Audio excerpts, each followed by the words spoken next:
హామీలు ఎగవేసేందుకు సంక్షేమ కార్యక్రమాలు ఎత్తేసేందుకు పెద్ద ఆలోచన చేస్తున్నట్టుగా స్పష్టమవుతున్నది. రేవంత్ రెడ్డి గారు ఏది చేసినా హోంవర్క్ చేస్తాడు. దీని వెనుక పెద్ద హోంవర్క్ ఉన్నది. రేవంత్ రెడ్డి గారు ఆలోచన విధానం చూస్తూ ఉంటే ఖచ్చితంగా ఇచ్చిన హామీలను ఎగవేసేందుకు 6 గ్యారంటీలను ఎగేసేందుకు అంతేకాకుండా సంక్షేమ కార్యక్రమాలని ఎత్తివేసేందుకు ఆయన చేస్తున్న ఒక పథకంలాగా కనపడుతున్నది. అందుకే కాబోలు ఒకవైపు ఈయన మాట్లాడుతూ మరోవైపు తుమ్మల నాగేశ్వరరావు కూడా అదే పాట పాడుతున్నాడు. అందరూ కలిసి ఒక నాటకం ఆడుతూ తెలంగాణ రాష్ట్రాన్ని అప్పుల రాష్ట్రంగా మరి ఇలాంటి సంక్షేమ కార్యక్రమం ఇవ్వలేని పరిస్థితి ఉన్నదన్నట్టుగా ప్రజల్ని ప్రిపేర్ చేసే వెనుక మతలబ్ ఏముండదని చెప్పి అడుగుతా ఉన్నాను. రాష్ట్రం ఆర్థికంగా దివాళా తీసింది, అప్పులు పెరిగిపోతున్నాయి, ఆదాయం పెరగడం లేదు, నన్ను కోసిన పైసలు లేవు అని చెప్పేసి చెప్తున్న రేవంత్ రెడ్డి గారు మరి పిసిసి అధ్యక్షుడిగా ఉన్నప్పుడు కూడా మీకు తెలుసు కదా ఈ రాష్ట్ర పరిస్థితి. పిసిసి అధ్యక్షుడిగా ఉన్నప్పుడు కూడా అనేక మార్లు ఈ రాష్ట్రంలో 5,29,000 కోట్ల రూపాయలు అప్పు ఉన్నదని చెప్పి పదే పదే చెప్పిన మీరు మాట మార్చి నేను 3 లక్షల అప్పునే అనుకున్నా అని చెప్పి నేను పోలీస్ అకాడమీలో మాట్లాడుతూ చెప్తావు. నేను 3 లక్షల అప్పు అనుకున్నా, 3 లక్షల ఆదాయం అనుకున్నా, కానీ చూస్తే ఇన్ని లక్షల కోట్ల అప్పు ఉన్నదని చెప్తా ఉన్నారు. మరి 3 లక్షల కోట్ల అప్పు ఉంటే ఆ రోజు మరి 5,29,000 కోట్ల అప్పు ఉన్నదని ఎందుకు చెప్పినావు? అంటే నీకు అప్పుల సంగతి పూర్తిగా అవగాహన ఉండి ఈరోజు అధికారం కోసం అనేకమైనటువంటి హామీలు ఇచ్చి ఈరోజు ఏదో ఒక రకంగా ఈ రాష్ట్ర ఆర్థిక పరిస్థితి బాగాలేదు, గత ప్రభుత్వం పూర్తిగా దివాలా తీసింది, అందుకనే నేను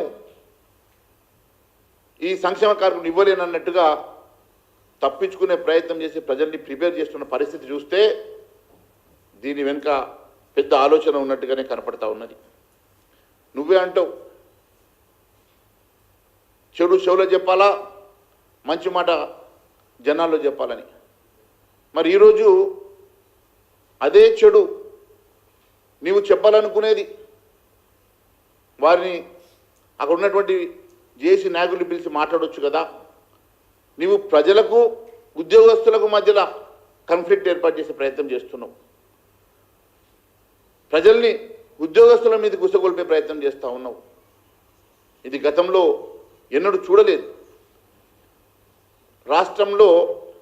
రాష్ట్రానికి భరోసా ఇవ్వాల్సినటువంటి ముఖ్యమంత్రి ఇప్పుడు ఉద్యోగులను ప్రజలను భయపెడతా ఉన్నాడు. ముఖ్యమంత్రి అంటే ప్రజా సమస్యలు పరిష్కరించాలా, భరోసా కల్పించాల్సినటువంటి రాష్ట్ర అధినేత. ప్రజలకు భరోసా కల్పించి సమస్యలు పరిష్కారం చేసేటువంటి ఒక రాష్ట్ర అధినేత అయి ఉండి ఈరోజు భరోసా మాట ఏమో దేవుడెరుగు, పూర్తిగా రాష్ట్రం దివాలా తీసింది, పూర్తిగా రాష్ట్రం అప్పుల పాలైంది అని చెప్పేసి పదే పదే చెప్పి ఈ రాష్ట్ర పరువు తీయడమే కాకుండా ఈరోజు ప్రజల్ని ఒకవైపు ప్రిపేర్ చేస్తూ మరోవైపు ప్రజల్ని ఉసిగొలుపుతా ఉన్నాం ఉద్యోగస్తుల మీదకి. ఇది ఉద్యోగస్తులకు ప్రజలకు ఏం సంబంధం అని అడుగుతున్నా. ప్రజల్ని ఉద్యోగస్తుల మీదకి ఎందుకు ఉసిగొలుపుతా ఉన్నాను అడుగుతున్నా. అంటే వాళ్లకు డబ్బులు ఇవ్వడానికట సంక్షేమ కార్యక్రమం ఎత్తేయాలన్నట. మరి ఈరోజు 1,000 కోట్ల రూపాయలు నువ్వు బడా కాంట్రాక్టర్లకు నువ్వు బీ ట్యాక్సులు తీసుకొని వాళ్ళ బిల్లులు పాస్ చేస్తున్నప్పుడు కనరానటువంటి ఈ సమస్య ఈరోజు కేవలం ఉద్యోగస్తుల జీత భత్యాలు, డిఏలు, వారికి ఇవ్వాల్సినటువంటి పెండింగ్ బిల్లులు ఇవ్వడానికి ఆరోగ్యశ్రీ కట్ చేయాలన్నా, ఫీ రియంబర్స్మెంట్ కట్ చేయాలన్నా, రైతు భరోసా కట్ చేయాలన్నా చెప్పు అని అడుగుతా ఉన్నావంటే ఇంతకన్నా దుర్మార్గం ఇంకొకటి ఉన్నదా ముఖ్యమంత్రి గారు అని అడుగుతా ఉన్నా. అదే నువ్వు రాఘవ కన్స్ట్రక్షన్ మీ మంత్రి గారికి బిల్లులు ఇవ్వడానికి 100 కోట్లు 1,000 కోట్ల రూపాయలు, బడా కాంట్రాక్టర్లకు ఇవ్వడానికి 100 కోట్లు 1,000 కోట్ల రూపాయల కోసం బీ ట్యాక్సులు వసూలు చేసి మరి ఇస్తున్నటువంటి ఈ ప్రభుత్వం పాపం రిటైర్డ్ ఉద్యోగులకు వారికి రావాల్సినటువంటి జీత భత్యాలు కానీ పెండింగ్ బిల్లులు కానీ ఇవ్వడానికట ప్రజలకు ఇచ్చే సంక్షేమ కార్యక్రమాలకు అడ్డు పెడతా ఉన్నావు. ఇంతకన్నా మోసం, ఇంతకన్నా దగా ఇంకొకటి ఉన్నదా ముఖ్యమంత్రి గారు అని అడుగుతా ఉన్నాను. ఇలాంటిది గతంలో మనం ఎన్నడూ చూడలేదు. ఈ రాష్ట్రానికి, రాష్ట్ర ప్రజానీకానికి భరోసా కల్పించాల్సినటువంటి ముఖ్యమంత్రి గారు ఈరోజు మీరే ప్రజల మధ్యలో భయాందోళన కల్పిస్తూ ఉన్నారు. రాష్ట్రానికి అప్పులు పుడతలేవని, అప్పుల కోసం వెళ్తే దొంగలు చూసినట్టు చూస్తున్నారని చెప్తున్నాం ముఖ్యమంత్రి గారు. ఇంతకన్నా దుర్మార్గమైనటువంటి స్టేట్మెంటు ఇంకొకటి ఉండదు. ఇంత దుర్మార్గంగా ఒక ముఖ్యమంత్రి మాట్లాడడం అంటే ఇంతకన్నా నీచం ఇంకొకటి ఉండదని చెప్పి తెలియజేస్తా ఉన్నాను. మీరు మాట్లాడేదాని వెనుక నీ మతలబేందో నాకు తెలుసు, నువ్వు మాట్లాడేదాని ఉద్దేశం ఏందో మాకు అర్థమవుతున్నది. ఎట్టి పరిస్థితిలో ఇచ్చిన హామీలు నేను ఇవ్వలేనని చెప్పేసి, నెరవేర్చలేనని చెప్పి, ఇచ్చే సంక్షేమ కార్యక్రమం ఏదో ఒక రకంగా ఆపాలని చెప్పి చేస్తున్నటువంటి ప్రయత్నంలో భాగమే అని చెప్పి మాకు అర్థమవుతున్నది.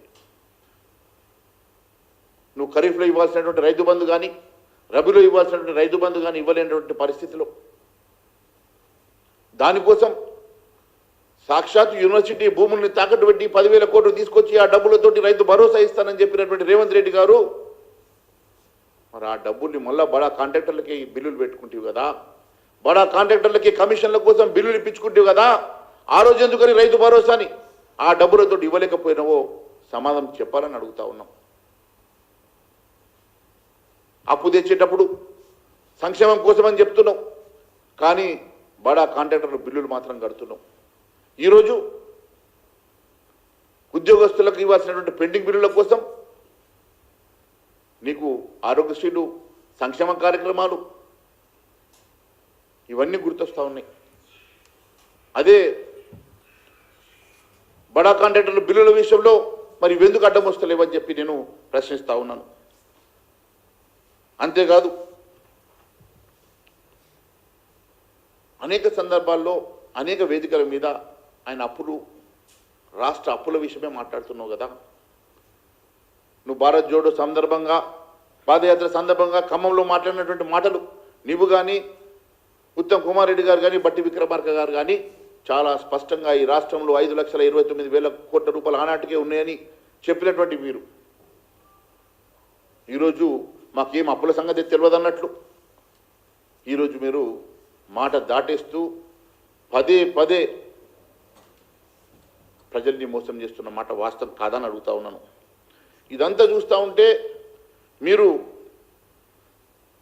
ఇచ్చినటువంటి ప్రతి స్టేట్మెంటు, ఉచిత కరెంటు, వృద్ధాప్య పెన్షను, ఏ పథకాలను మీరు ఎత్తారనుకుంటున్నారో ఒకసారి మీరు స్పష్టం చేయాల్సిన అవసరం ఉన్నది. మాకు తెలిసి ఖచ్చితంగా ప్రభుత్వం మేనిఫెస్టోలో పెట్టినటువంటి మహాలక్ష్మి పథకాన్ని ఎత్తేసేటువంటి కార్యక్రమం చేస్తున్నట్టుగా మాకు అనుమానాలు వస్తూ ఉన్నాయి. ప్రతి మహిళకు మీరు ఇస్తామన్న 2,500 రూపాయలని ఎత్తేయాలనుకున్నటువంటి అంశం మాకు ఖచ్చితంగా స్పష్టమవుతున్నది.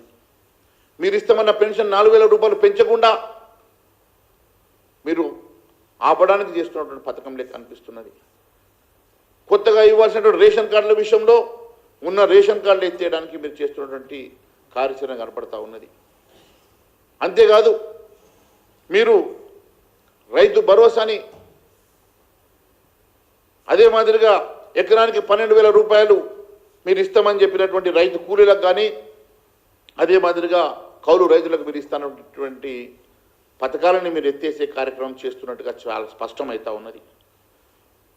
అంతేకాదు 500 బోనస్ కానీ, లేకుంటే ఇందిరా మహిళను నడబంతరం చేసే విధంగా మీరు ఇచ్చిన 6 గ్యారంటీలు కానీ, అనేకమైనటువంటి సంక్షేమ కార్యక్రమాలని మీరు కోత విధించే కార్యక్రమం కోసమే ఈరోజు పదే పదే ఆర్థిక సంక్షోభాన్ని ముందేసుకొని, ఆర్థిక సంక్షోభం వల్ల నేను చేయలేకపోతున్నామని చెప్పి సింపతి మాటలు మాట్లాడే ప్రయత్నం చేస్తున్నట్టు కనపడతా ఉన్నది.